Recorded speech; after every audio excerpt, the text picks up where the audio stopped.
First story. Just for rant. 2 years later and I'm kind of dead inside. Yesterday, I, 31M, almost broke down for the first time and I don't know how long. It dawned on me how much of my personality, joy, and energy has left my life since my WS-26F had her affair.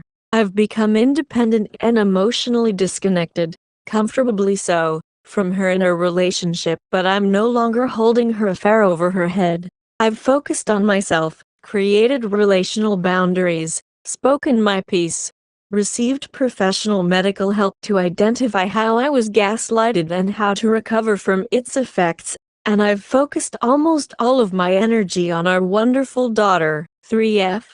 I try to support my so by providing for her financially and telling her that she has nothing to worry about because I'll always be here for her. I'm basically using my brain to try to say the right things that may alleviate her anxiety in any given moment, because I can't use my heart or emotions to comfort her anymore. It's a vulnerability that extends far beyond the time we knew each other. And it's that same vulnerability that I pushed to the side before she absolutely destroyed my sense of self. She never saw true reconciliation because she can't handle the discomfort and shame stems from childhood abuse. It's always been me, myself, and I who've had to sort through the pieces of the relationship we've had. She truly felt her lowest after waking up from the fog and seeing what she put me through. I never strayed throughout it all, but she did. She never changed or snapped out of it until I was going to leave. That's where my self-love is stunted. Even though I know she loves me, it would have continued until the end of time if I didn't basically get to the point where I was gonna walk out and be content with being by myself. I swallowed my pride, and I try to do the right thing by myself and by my family. Some days are okay and some are not.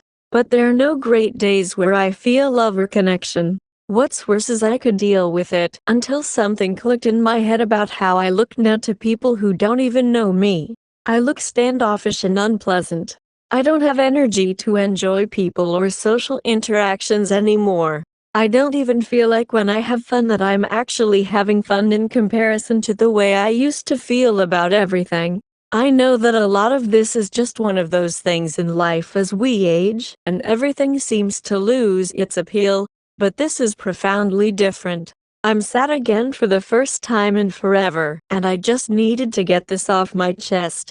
I don't talk to myself about my feelings anymore, so I figured I'd just post in here to continue avoiding getting too bottled up. I hate rambling without structure, but some stuff I'd rather not hold on to. Thanks for your time. Update. Just for rant. What are some positive changes that occurred as a result of being cheated on? What are some of the things about yourself that have changed following being cheated on that you're grateful for? One thing about me is that I'm more direct and confrontational with people. I don't put up with shitty people or their bullshit anymore. Update. Just for rant. I decided to troll my WS and her AP last weekend. Well, if you're reading this then you don't know me in real life, and that's probably for the best because I'd rather not further complicate the situation for my kids moving forward. Just would like to share something with those people who gain strength and joy through laughter. You can check my post history for backstory if you'd like, but I've had a lot of trials and tribulations over the last 2 years that extend beyond just being cheated on. So with that being said, I'm only going to summarize the situation briefly. I was first cheated on during my WS's brother's murder trial, fall of 2016. A lot of dark moments throughout, but I remained loyal whereas she did not. I got heavily gaslighted between August 2016, April 2017, during which time I was seeking IC to correct my trauma-related issues. With the help of my therapist, I got better at identifying that she was absolutely full of shit, so I set boundaries to live by.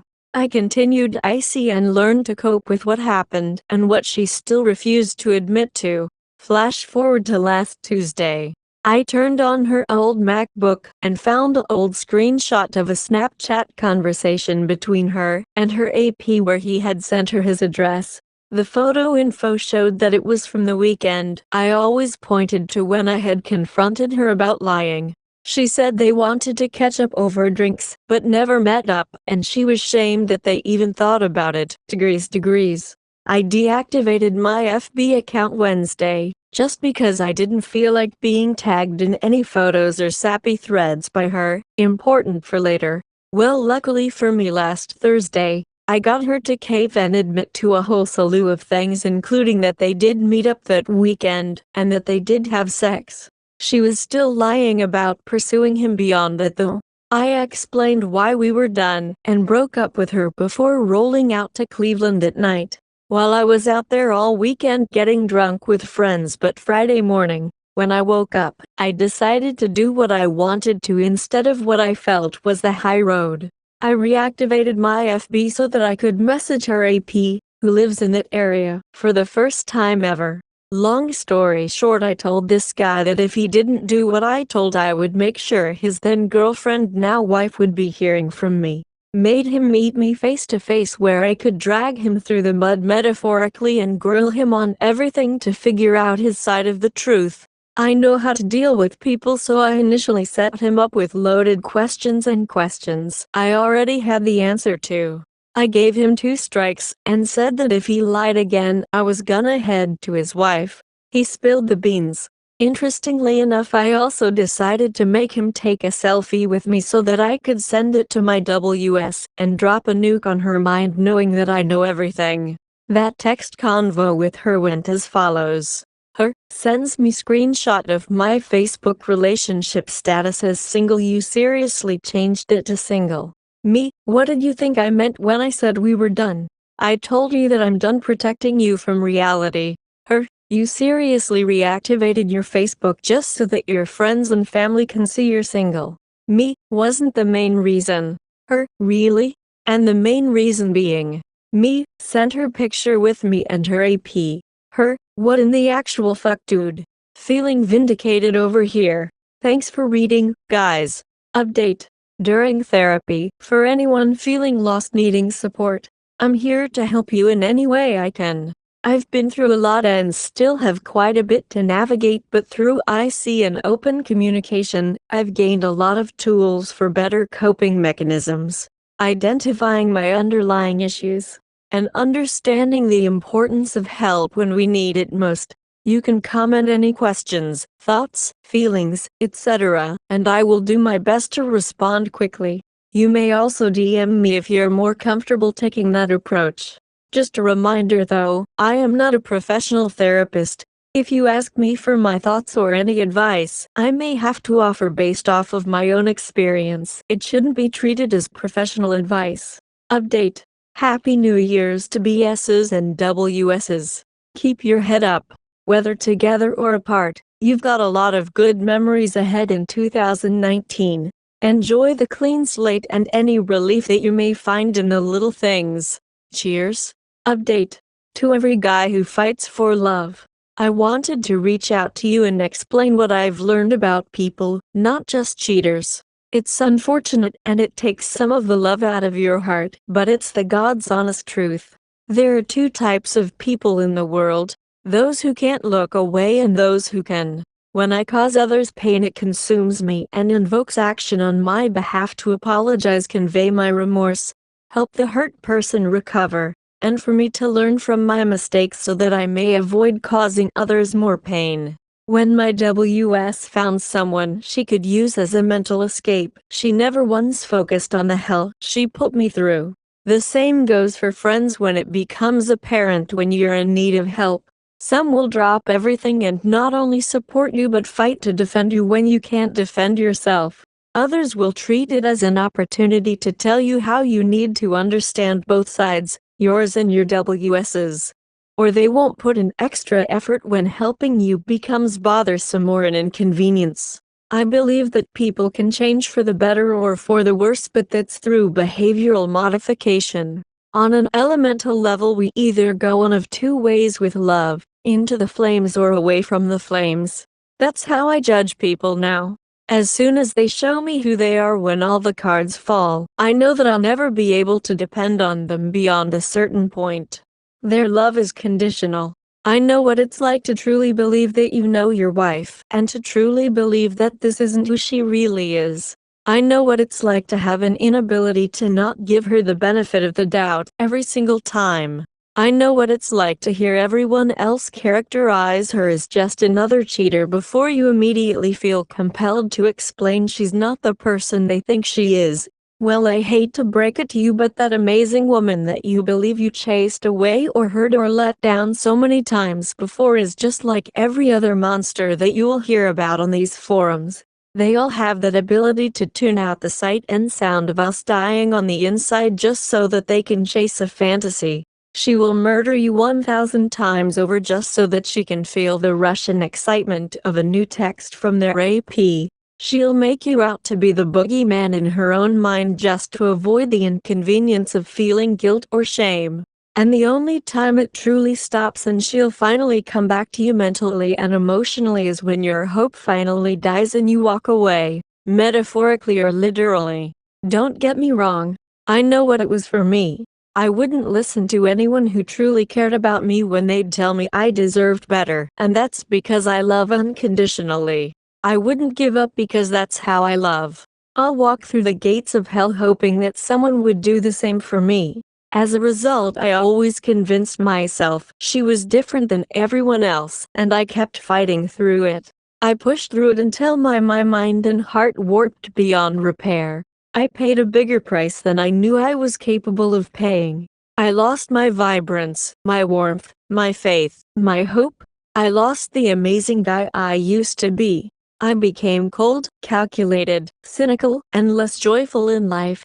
But beyond my own suffering, I watched how me changing impacted my daughter. Now I understand what it means to suffer. If you're like I was, you're a good person who holds yourself accountable for the actions of your loved ones.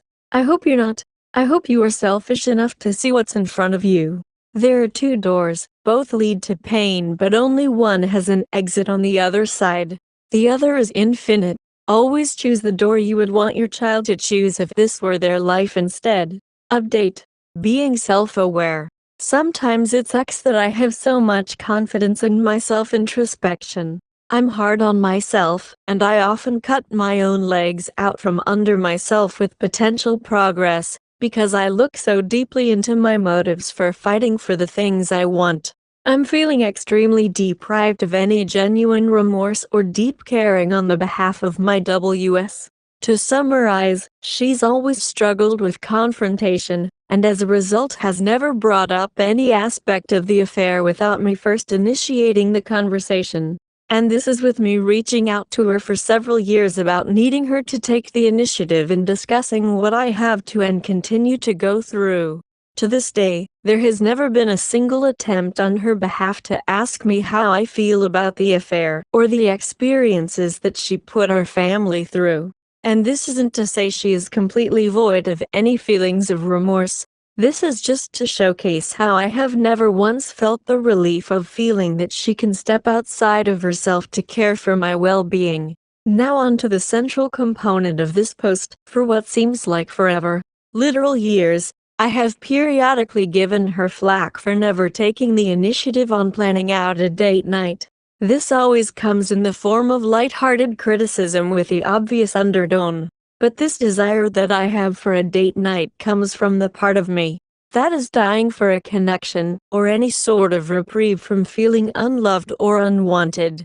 But I understand all too clearly that whenever we do go out, I'm so focused on the fact that our dates have become a non-stop reminder of feeling unloved, and seeing the proof of that in her actions. So to put this in layman's terms, over time the only thing that I enjoy about date nights is the idea of them actually occurring. In the limited times that I've convinced her to go out with me, I gradually became more and more silent and depressed as the night progressed. And it's absolutely awful because it feels unavoidable for me, and she becomes down on herself when she realizes that I'm not having a good time because I'm with her.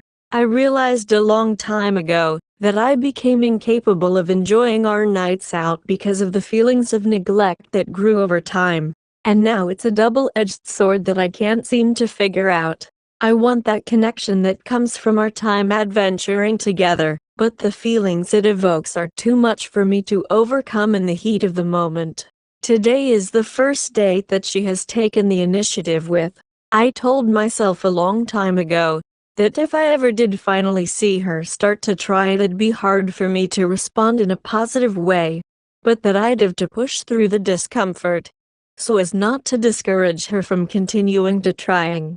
This is one of the sadder aspects of my own reconciliation efforts. I've always known that I should have been the one who was cared for and reassured, but in the end I'd end up just being her support when I finally felt the first tsunami of emotion that came with seeing her finally try. I'm choosing to abandon myself in an attempt to preserve and improve the quality of life for my family. I'm in a really tough spot and I just want to go home from work and go straight sleep without conversation. But alas, I have to put on the big boy pants that I've grown accustomed to wearing over the last several years of me doing 99% of the heavy lifting. It sucks. I wish it was different. I wish I could hide, but I won't. I have to get in a better spot with her to improve the quality of life for my kids. Even though I'm going to be in full distress mode and want to kill myself while forcing smiles and small talk, just like always I'll end up hating myself more at the end of the night, feeling like a fucking pushover. I'd appreciate you all wishing me luck here because it's going to be pretty tough for me over the next several hours. But then again, it's nothing worse than what I've already endured, so I'm probably just exaggerating. Update. For male BS's several years later. Do you ever hit a crossroads where you can't decide which version of you that you like more, before or after being cheated on? My behavior in the immediate aftermath was often unbearably embarrassing, albeit understandable to an extent, but over time I, like many of you, started to withdraw mentally and emotionally from the WS, unintentional gray rocking, so to speak. However, I never physically left the relationship and I always kept working towards repairing the damage. I just got needlessly backstabbed so many times by my WS and other people who I trusted that I just couldn't open up anymore. Some things would still upset me, but I wouldn't let it affect my thoughts or actions. And like every other story you read on these subs, this emotional withdrawal put the ball back in my court, and my WS started gravitating back towards me. Fast forward several years and a few kids later, and here her and I are so much less emotional than I used to be and way more stoic, cerebral in the way I approach things. Essentially, I compose myself as if I see myself through a third-person view. I control the image I project onto the world about the type of man I am. This gives me confidence, but I am also very much disconnected from the people in my life. I listen to their problems and let them vent about life, but I never feel comfortable talking about what I've got going on, especially to my WS. It's not even difficult for me to keep quiet anymore. Over the first couple years after being cheated on, I would stay quiet until I'd eventually explode or have a meltdown. Now I feel disconnected from my thoughts and feelings because, well, I'm still not entirely sure. There are a variety of things that have led me to where I am emotionally and mentally. I'm a dad of 3 and they're my life, so I've naturally shifted my focus away from myself. I'm convinced that 99% of the opportunities my WS had to help minimize the damage or help me heal came and went. I refuse to play victim anymore. Life is much less stressful now that I seemingly care way less about myself. I sometimes still partially enjoy the subtle reminders to my WS that I'm not opening up. Spiteful, I know. I'd say overall that I can definitely respect the current version of me more than the person I used to be. However, I'd be lying if I said that I didn't miss having the ability to open up. It's not me consciously shutting it down. I'm so hardwired like this now that I can't even cry when I'm alone.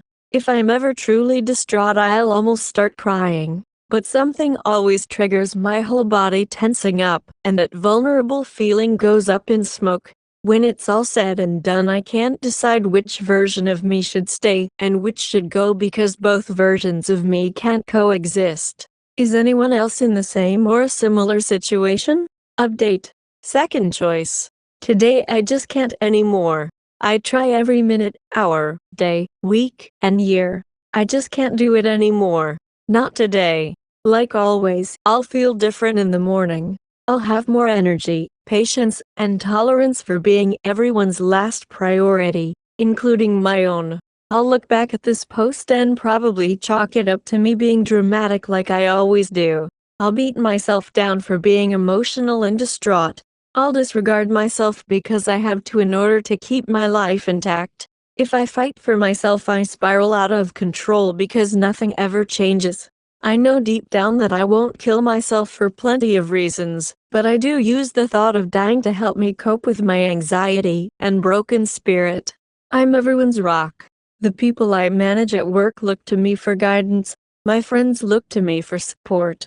My soul looks to me to be her safe place. My parents look to me for assurance that I've got everyone covered if something were to happen to them with old age. All the people listed would drop anything to help me if they knew what's going on, but I bury it to protect myself from feelings of weakness and vulnerability. To them I am cool hand Luke now, stoic and collected. I have to be this way to protect me from myself. I'm only able to function because I'm hard on myself. If I'm sympathetic to my own struggles, I am bombarded with reminders of how embarrassing I was when I felt like I had lost my WS and our family. I fucking hate myself because I have to hate myself. It's the only way I've ever found to be strong for my kids and everyone else that needs me. That's why the thought of dying gives me a sense of relief. This is never ending until it actually ends. Update. When there's nothing left to talk about. WS's affair happened years ago and a lot has changed since then, both for better and worse. I stopped talking about it with her or anyone else, which, I suppose, has resulted in good and bad change. I just felt that I had circled the wagon so many times that I lost the desire to revisit it. Part of me feels at peace with it, while a different part of me will seemingly always reject what happened. Reject in terms of refusing to forget it, accept it, or lower my emotional guard to the outside world. I struggle with mental health from time to time, but I'm more aware of what's wrong and the pros cons of different issues I currently deal with.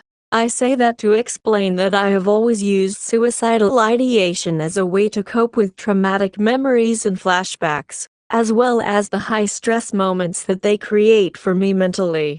There is no plan to end my life. I actually enjoy much of my time spent living. I also understand that it may not be the nicest way to handle things, but it's the way my brain has worked since I was a little kid. It's hard to explain, but when flashbacks come out of nowhere and trigger my fight or flight, I often audibly say things like I'm just gonna kill myself or you're such a fucking idiot in order to break the train of thought and derail the intense emotional response from my flight or fight. The majority of the time I have enough presence of mind to control my volume. If I'm within earshot of certain people, but usually if I'm driving my car, showering, cleaning, or laying in bed, it feels pretty uncontrollable. The other night, for the first time in a long time, someone else heard and acknowledged what I was saying. My WS heard me mumble I'm going to just kill myself while I was laying next to her in our bed after I had thought she was asleep. She basically just acknowledged that she heard me say it and I told her she was annoying and to go to sleep. Since then she's been trying to initiate conversations with me to make sure that I'm okay, but she knows that I just don't talk about things with her anymore, so I've just reassured her that I'm fine. For as naive as I've been in the past about my mental health, I currently do believe that I'm fine. I could use therapy, sure, but I'm not actually suicidal. Like I said before, this has been a lifelong coping mechanism and I have zero intention to kill myself. My current issue is that I don't want to explain this to her. She's known that I talk to myself in these negative ways for the majority of our relationship. She just hasn't heard it in a long time. And she obviously has increased concerns with me talking about killing myself. But the primary difference between a few years ago and now is that I no longer communicate what's going through my head with her. I don't want to talk about anything that involves my thoughts or feelings about our past or myself in general. A lot of the trauma that triggers these outbursts predates our relationship, but her infidelity is obviously blended in with the rest of my memories. Also, it's worth mentioning that I've noticed myself having these outbursts more often as of late. A few years back I was able to start identifying stressors that would spur more outbursts. Along the same lines, I was able to start identifying when I'm beginning to spiral into a depressive episode. With that being said, I think what spurred the increased amount of outbursts lately has been the focus on and planning for our marriage this September. Also, we are expecting our fourth child any day now. I guess I'm just posting this out of frustration. I know it's not fair or right for her or my kids to have to hear me say that shit. I'm planning on returning to therapy to tackle it over time, but I'm not inclined to be open with her again when it comes to this stuff. Part of the reason for that is in the days after I open up to her it triggers more flashbacks. I never feel better when I talk about it. My guard coming down and me exposing my vulnerabilities got me killed emotionally before, and my body's response to that is to protect myself at all costs. I can't function when I'm emotional. I can't perform my job at a high level. I can't take care of my kids when I'm focused on myself. I can't be happy or comfortable around my WS when I think about our past. It just doesn't work for me. Update. General memes comments directed at Will Smith outline the male experience for BHs. I only speak from my experience as a betrayed male, so take this for what it is. Both men and women face judgment from society for attempting to reconcile with their WSs. That's obvious, and I'm not trying to understate the female experience. I just feel like in general men have more societal pressure to leave the relationship than women do. That feeling of emasculation isn't just a feeling, it's a stigma. I don't feel bad for myself having gone through this shit.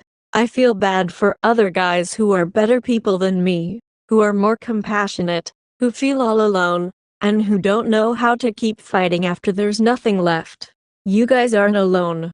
Fuck the outside noise. I imagine an extreme majority of the anonymous people messaging us that we're cucks after we post in these forums are incel virgins who follow pickup artist YouTube channels. Keep your head up and respect yourself while you navigate this bullshit. Update.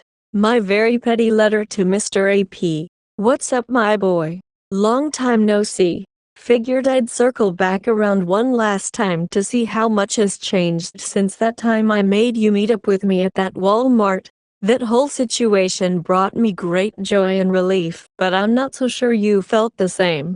I can probably explain why that is beyond, well, the obvious. But since you've never actually known me personally, let me clue you in on who you were talking to. I grew up a fuck up. No secret there for anyone who knew me. I was smart enough to ace every school course, but I just liked fucking myself over too much for me to allow myself to succeed in life at an early age. After restarting my entire friends group following a medical issue in middle school, I ended up being one of the popular guys later on in high school, because I was funny as shit, had endless amounts of weed, and because of sports. Back then I never dated girls from my hometown, but started dating the girls from the surrounding area by the time I went to college. The only reason I bring that up is because I get the general vibe that you pride yourself on being a player. It took me a little longer than some, but by my mid-20s I ended up running through dime piece after dime piece all the same. When I met Jay, my soon-to-be wife, I was touring my music and pretty much hand-selected her out of the crowd of women that were at that specific show. Apparently this was a couple weeks after you and her went on a date. Kind of strange when you consider that when you and R were both single and out there running game on women, Jay ended up choosing me instead of you. Weird how that works. The first year of the relationship that followed was pretty great. A lot of spontaneous trips and exploration. Then some shit called life started happening. Jay got pregnant with our first daughter. She quit her job to go back to college for nursing. Her younger brother ended up murdering someone, and her mother almost died from a heart condition related to the stress of her son facing a murder trial. Around that time I was also working tons of overtime at my steel mill because I was paying for everything while Jay was in school. It didn't matter how overwhelmed or clinically depressed I was because my job had zero flexibility for me taking any time off during the 80-plus hour weeks. Even with all that overtime, I started making regular trips to and from Detroit buying and selling dope, so that I could give Jay money to enjoy her time and relax as much as she was able to. At the same time, my best friend's mom, who I considered a surrogate for my own mother, beat cancer one time before fighting it a second time. I was able to provide their family with enough weed RSO and outside support to ensure that they all enjoyed the little time they had left together before she passed. I tried my best to be everyone else's rock while my life crumbled around me. In the summer of 2016, I remember Jay telling me in passing how weird it was that you randomly messaged her a meme from The Office where Jim talks about having to wait for Pam's engagement to end so that they could be together, and how you were doing the same for her even though you two never talked after we started dating. I knew exactly what you were doing, but I didn't even feel it was necessary to point out to Jay. A couple weeks passed, and I almost died in a car crash. Took me an additional couple weeks to bounce back and propose to Jay. Much to your dismay, she said yes. But as luck would have it, our relationship was already in a bad spot, and her brother's pre-trial was scheduled for the first week of September. I guess all that calamity gave you the perfect opportunity to swoop in and link up with her the night of her friend's bachelorette party out in Cleveland. It also probably helped that she was blaming me for everything that was happening in her life, but I digress. Pretty crazy times back then. I remember explaining exactly how you were playing her and her just tuning me out. I'd been cheated on before her, but the difference with this time was that you were both fucking up my daughter's life, not just mine. Years later, when the truth came out and I tracked your ass down, I was a different person than I was in 2016. I was a lot colder and more calculated. And since I had broken up with Jay at the time, I felt like I didn't have a family to keep me from doing something stupid anymore. I remember having to reassure you that I wasn't going to kill your ass when you saw me face to face. You can thank my daughter and the fact you have kids of your own for making sure you didn't need an ambulance leaving that Walmart. I might have kept it hands off, but I didn't feel the need to hold any punches when it came to verbally backhanding you over and over in front of all those other shoppers. I don't know. I thought that shit was wildly funny. I mean, that had to be quite the experience for you. You disguising all those obvious insecurities by spending countless hours in the gym, posting on Instagram, and in standing front of the mirror for selfies. It must have been something else having a guy like me randomly show up for a day just to point out that you're a morally bankrupt piece of shit who's too big of a pussy to do anything about me. Roasting your ass publicly. But anyways, how's life been going for you since we last talked? I saw that you're divorced now. What's that all about? Must be tough on the kids growing up in a broken home, huh? But hey, at least they'll get to Christmas every year, right? On another positive note, Jay and I are getting married September 10th. Should be a good time. Sincerely, the dude you knew. Update. 6 years removed. For the last couple years I've mostly just commented offering perspective to other posters on this sub. However, this post is a personal reflection that hopefully offers some insight that other people can use to their own benefit. It's been a while since my WW's affair. As far as I know, her affair was from the fall of 2016 through the early summer of 2017. During that time I was only told of a ONS with her AP in August of 2016.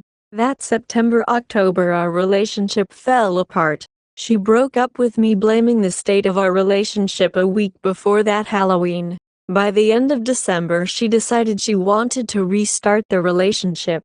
We struggled to recover throughout the first half of 2017 because she was still acting like she was only halfway committed. I asked her semi-constantly over heartfelt conversations to just be honest what had really happened during that time. This went on until November of 2018. She was 8 months pregnant with our second child when I discovered indisputable evidence that when she ended our relationship in October 2016, she had actually left me to be with her AP and had a second meetup while pretending to be in Cleveland with her friends. The gravity of being lied to through all of my lowest moments, being led to feel I was crazy and wrong for even insinuating she was lying, came crashing down on me. That was infinitely more damaging than being cheated on or being her second choice. In addition to that, me always seeing how she quietly, sometimes openly, held her AP in such high regard between 2016, up until then, also killed off the old, better version of me. I finally kind of snapped out of my multi-year funk when I caught her in her biggest lie. What I found in November 2018 was an old screenshot from Snapchat of her AP telling her to screenshot his address that he had just sent her, with the added context of her coming to meet him at his place the first week of November in 2016, after she had broken up with me. She initially said she was embarrassed that they even considered meeting, but that it definitely never happened. LMFAO. Within 2 days she finally came clean. I lost it and disappeared to Cleveland for the weekend. That weekend ended up being a story of me delivering the karma I was tired of waiting on and all the retribution that came with it. I tracked down her piece of shit AP and publicly humiliated both of them. Afterwards, I still ended up loving and respecting her more than I love and respect myself, which led to me giving her another chance. We struggled as she came to terms with the fact she couldn't lie to me or herself anymore. I finally saw her take some baby steps towards reconciliation in the years that followed. We also had 2 more kids in that time period, and we got married September 10, 2022. Much of our relationship has improved to a level that exceeds that of our relationship prior to her affair, but some aspects are still destroyed or seemingly dead and gone entirely. I still struggle immensely with displaying when I'm upset or that I care. I just can't tolerate being vulnerable or showing when I'm upset. Sometimes I don't even know if I'm actually upset about something or if I just acknowledge that the old me would have been sad or pissed off. It isn't that I don't communicate where I am coming from with her, or that I don't tell her exactly how much I love her. It's that I'm emotionally withdrawn to the point where I don't react emotionally or convey my love for her with my actions or body language. I understand that this isn't fair towards her, especially since she's began actually taking those baby steps, so I've tried working through our issues without her, where I'm actually comfortable and safe to do so. But I'm not sure if a path back to her exists or is capable of existing.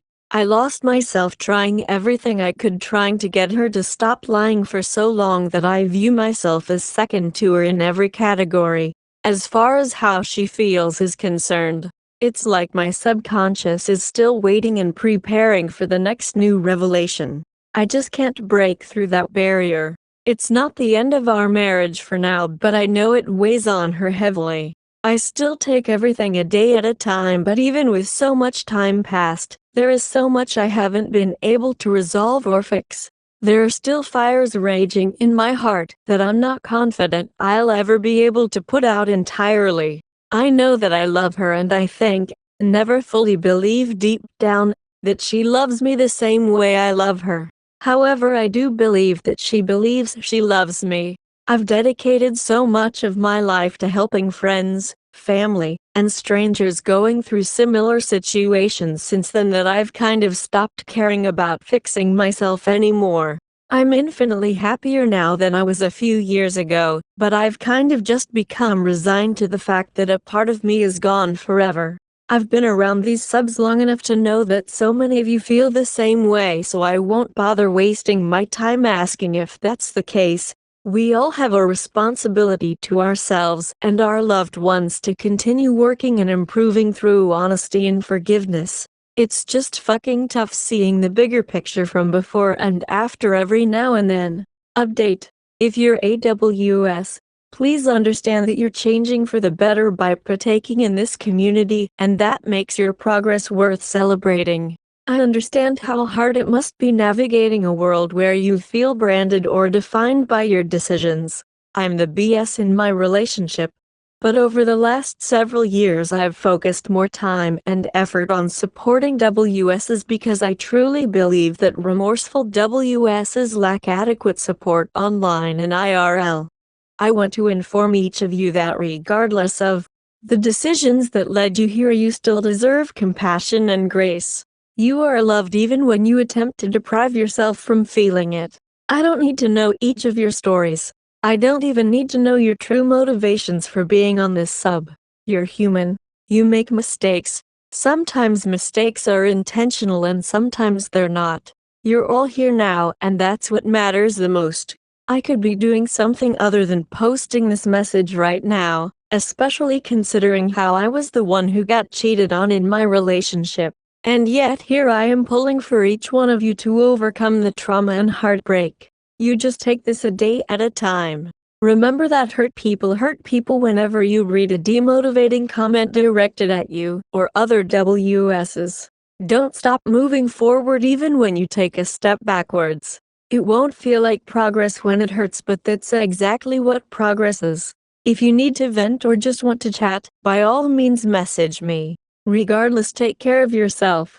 Update. Heading back into crisis management with boundaries and a better mindset. Unfortunately, I am headed back into crisis management mode for the next couple weeks, months. I received a call from one of my friends to inform me that his older brother, one of my best friends, is currently locked up on bogus DV charges. His family and I are both aware of that he has been stuck in an abusive relationship with his fiancée and mother of his son. To be clear, she is the abuser, whereas he, to our knowledge, has actually never physically hurt her even when defending himself. He's been in a dark place, withdrawn from his family for the last couple years, remaining in the relationship out of fear for the safety of their young son without him there. It's pretty upsetting because this guy is one of my day one friends that I know is being selfless here, trying to do what he feels is the right thing. Well, apparently today he finally called the police when she was beating on him and, surprise surprise, the officers who arrived on the scene ended up arresting him instead of her, even though he had obvious injuries to his face. His little brother is also a cop in the same county, so he's currently taking that guy to task while we wait for his brother to get processes through the county jail. I'm currently pulling out the old Rolodex of contacts that can potentially help the situation. At the same time, I'm also already coordinating with some of our select friends to have an intervention of sorts once the dust settles, just so we can get through to him that his family and friends have his back here, but that it's time for him to finally end the relationship and pursue full custody of their child. It's been a long time coming and I'm here for him without question. It may require me to dedicate some of my time, resource, and energy, but this is non-issue. However, at the same time that this situation develops, we're only a couple of weeks away from my Phil's criminal trial, where he is being accused of some pretty heinous shit and facing up to 45 years in state prison out in Indiana. My WW is just now starting to process all of this and spent the day back in her hometown, hanging one-on-one with her dad potentially for the last time ever.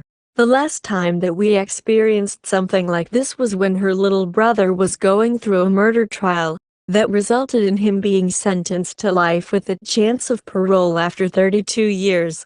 That all coincided with her affair and choice to blow up the life we were building together. Additionally, it's expected in the coming weeks that I'll be interviewed and offered a high-up position in the company I do contract work for. I never finished college, but if I do in fact land this job, I'll be the first person in the entire company to hold this position without a BA or MA in engineering, which would be a big career milestone for me. But as anyone who works knows, there is tons of external and internal stress that comes with starting a new job, especially one with high expectations right out of the gate. And in addition to that, my WW also just signed a contract to start travel nursing March 10th, which will require her to spend 3 or more days nights every week in a Cleveland Metro hospital. This means I'll be handling 100% of the responsibility with our home and 4 children whenever she is out of town.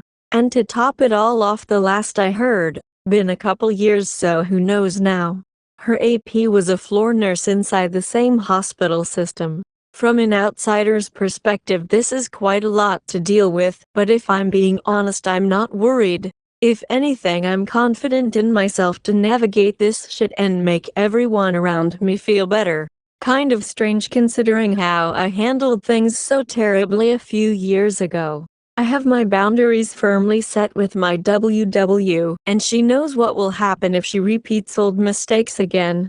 This is one of the moments where personal progress and hard work have paid more dividends than I would have believed possible just a few years prior to now. It's easy for all of us to get so wrapped up focusing on the state of our marriages, relationships in the wake of infidelity that we miss the obvious benefits that are gained through trials and tribulations. I'm holding shit down for my people, and I'm grateful that others look to me as a source of comfort and support. But even more than that, I'm grateful that I've conquered so many obstacles in the last couple years, that I'm capable of maintaining myself while guiding and supporting others who haven't been as fortunate as I have. Update. After 6 years, I've asked WW for a separation. I've noticed that I've been posting on these subs more so lately than I have in years. I attributed this mostly to the fact that mine and my WW's external issues, being very similar to how they were when she had started her affair in 2016, not relationship issues. More so issues with her family members going to prison in addition to some other stuff. However, another reason I've found myself back in the AOAI sub is that over the last couple months, she has been communicating how difficult it's been for her in recent years, feeling unloved due to my emotional withdrawal from her after much of her trickled truth and lies came to light in 2018. I made the conscientious decision to start working on showing more vulnerability and stepping outside of my comfort zone to work on repairing some of the damage. This is much easier for me to do now that I have had years personal growth. I understand many of my own shortcomings in the relationship, why many of them are justifiable due to the amount of crap she put me through, and why it's understandable that she needs me to work on these areas. I haven't really communicated my recommitment to revisiting and repairing some of the affair damage with her, as I prefer to demonstrate that change before vocalizing it. But for the first time in a while, last week I was having a tough time reflecting on what she put me through. That came to a head with me lashing out at her in our hotel room at Family Resort on Friday night, Saturday morning.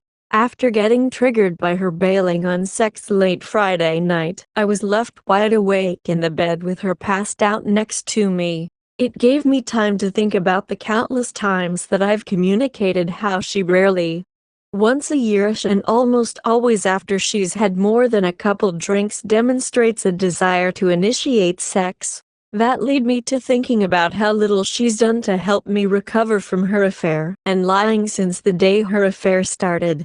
It was one of those stereotypical rabbit holes we've all been down mentally. I ended up making a 4-page bullet point list of all the extremely fucked up things she did or said to me during and after her affair.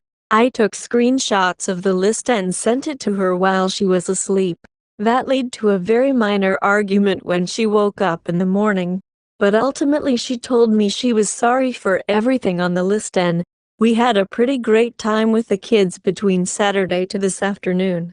However, by the time we left to return home, about a 2-hour drive, she had a couple drinks, at my encouragement because I was going to drive us and wanted her to have a little more time to have fun before her work resumes tomorrow.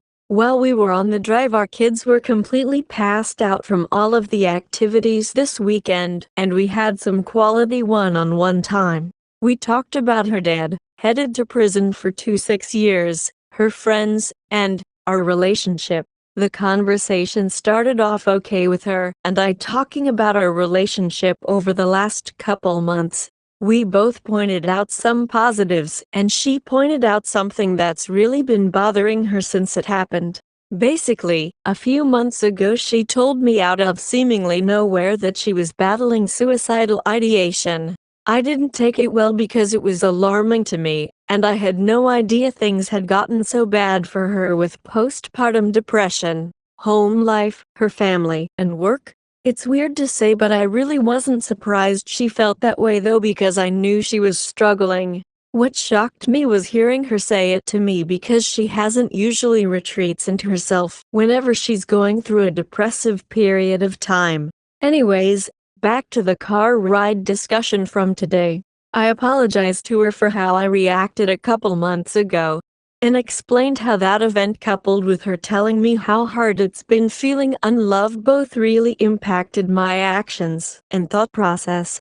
I pointed out how I've been sending her "I love you" messages out of the blue, checking in on how she's handling life most nights, spending more quality time with her without being on my phone, etc.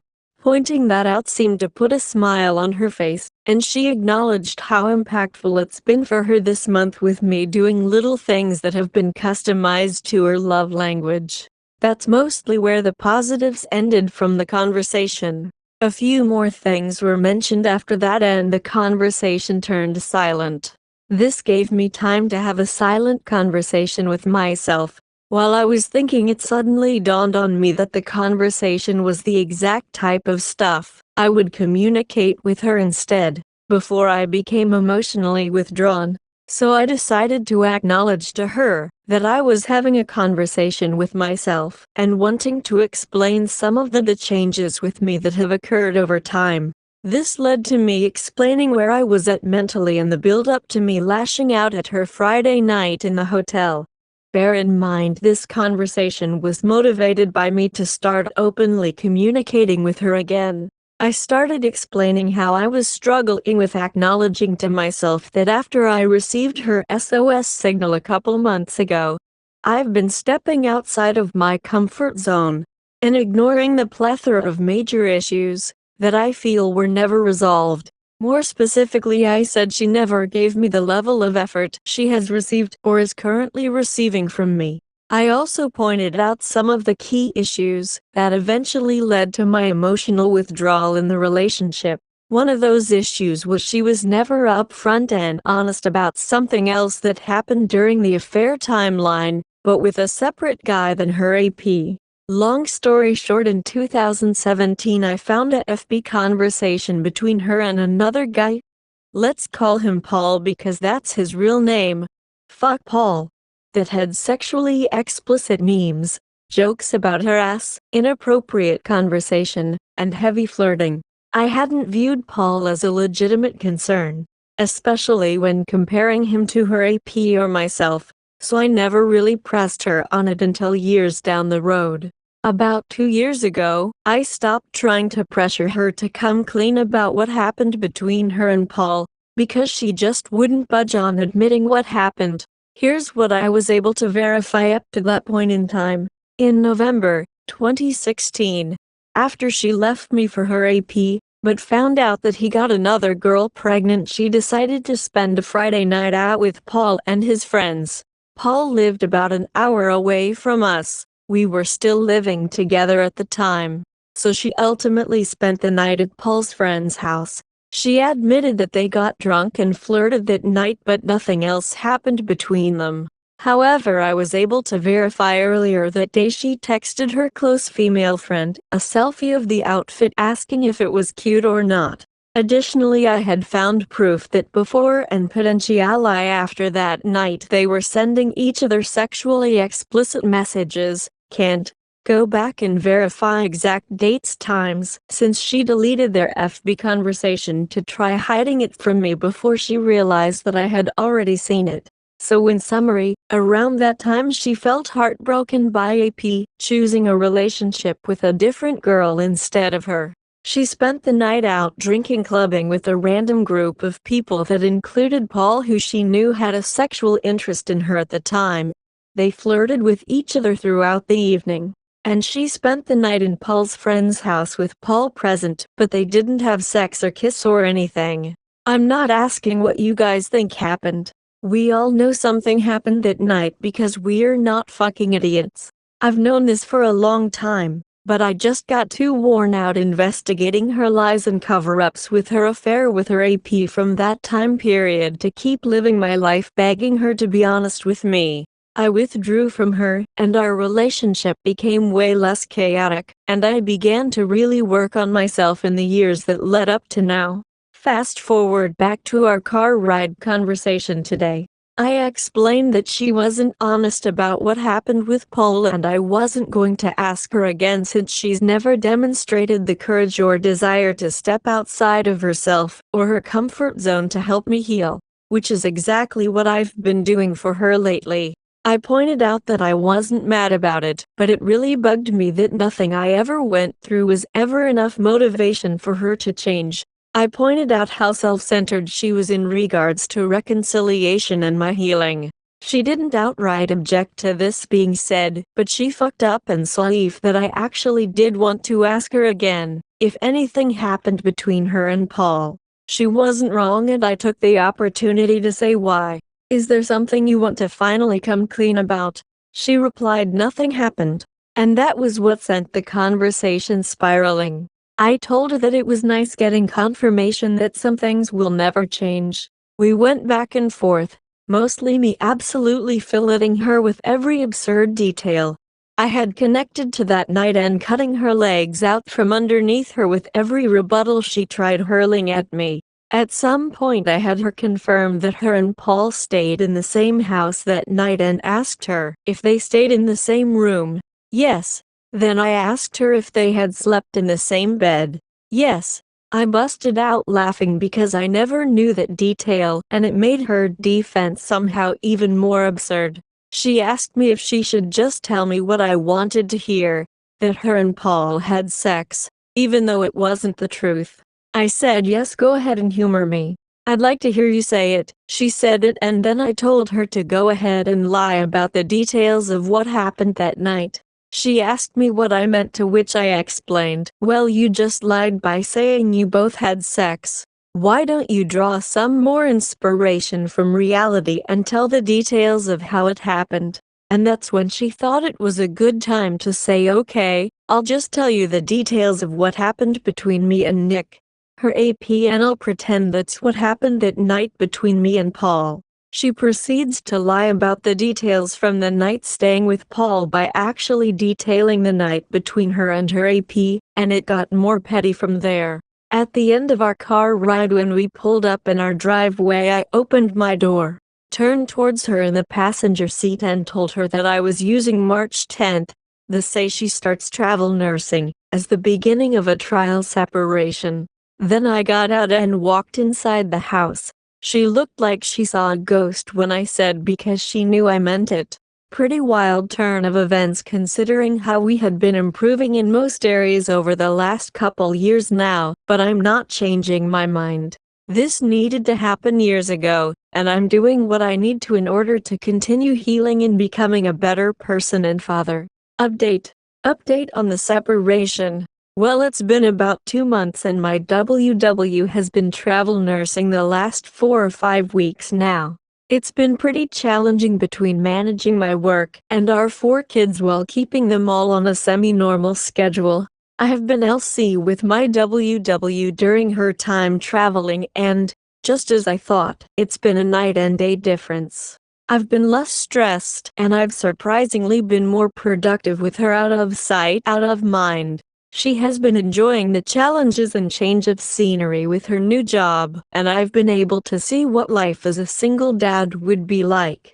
She often texts or messages me how much she misses spending time with me and the kids, but she's taking it all in stride. I miss her some of the time, but for the most part, it's honestly been like a vacation with her gone. I just feel way more relaxed.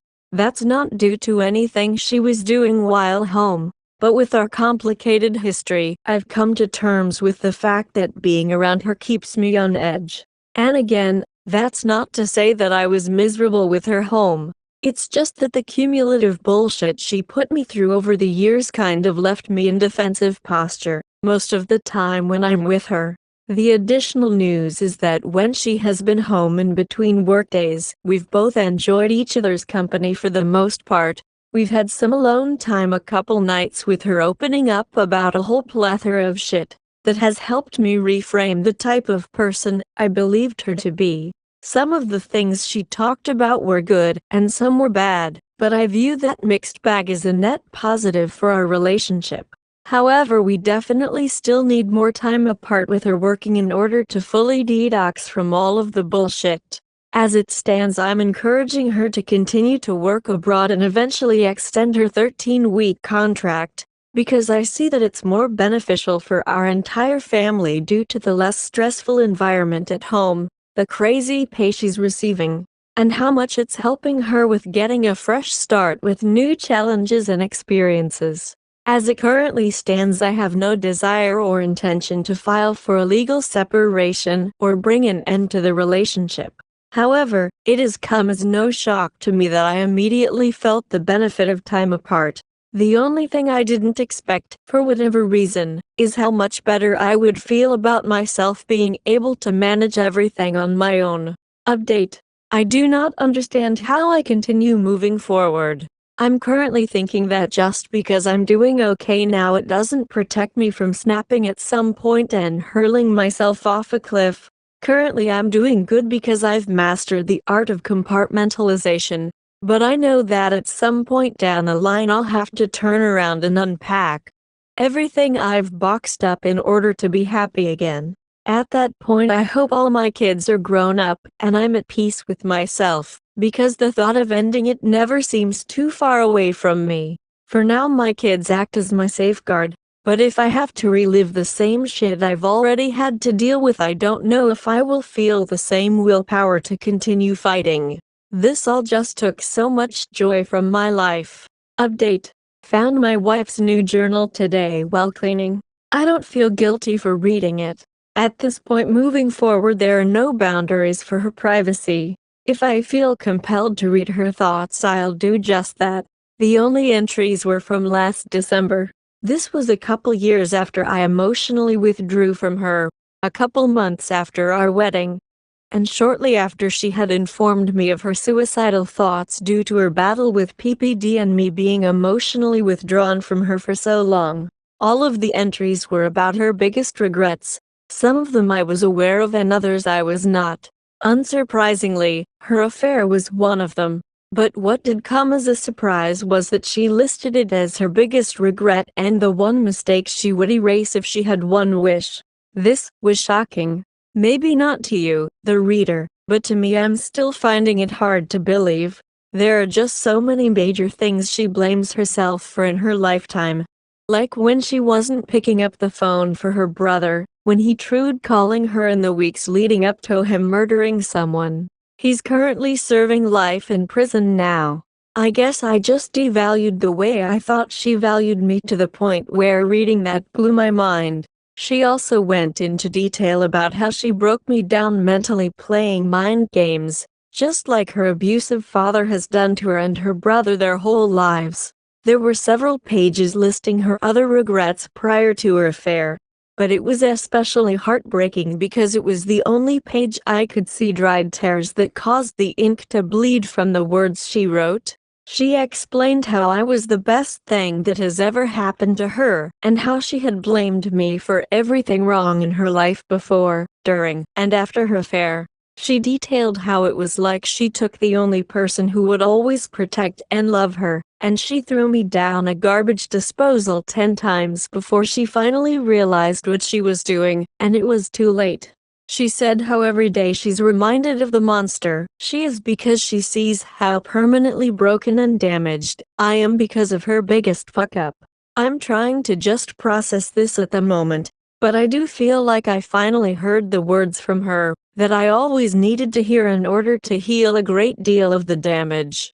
I'm also proud to say that it was around the same time she wrote this that I made the decision to step outside of myself, my thoughts, and my feelings just so that I could help her feel loved again. I truly love her as much as I love our children. I'm happy to call her my wife. Still got a long ass way to go, but today I actually accepted feeling loved in God knows how long. Update.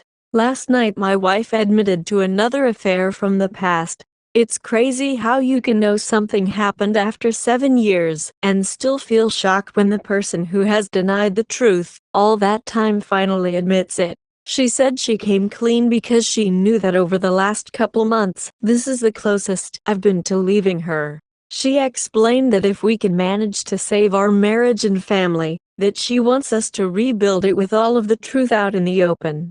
After I initially tried to be supportive and appreciative of her coming clean, I understandably became mad after a couple hours.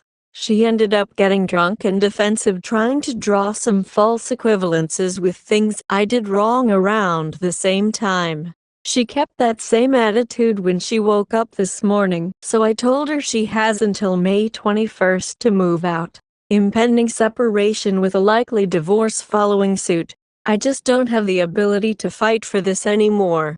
Update. Gutted but moving on. It's been a couple weeks, months since my wife came clean about a second affair. Even more came to light since then that has seemingly doomed any future chance at reconciling. Me standing my ground on her needing to move out while also enforcing boundaries and refusing to allow her to blame shift has basically derailed her blame game crazy train before it could really leave the station this time around. Part of me feels like she'll just enjoy life more without me once she's away from the constant guilt and reminders of her wrongdoings. But obviously she's going to feel the loss in a major way at some point during the first year post-separation.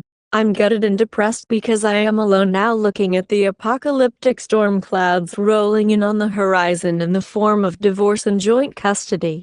I can tell myself that this needs to happen, that I deserve better than what she put me through, that my life will improve once I get out of this situation, and that I know I'll find a way through it and it would all be true. But I love my wife, and I loved the idea of what we had and what we were working towards together. I loved the person she truly is when she isn't backsliding into childhood trauma responses and horrible self-sabotage.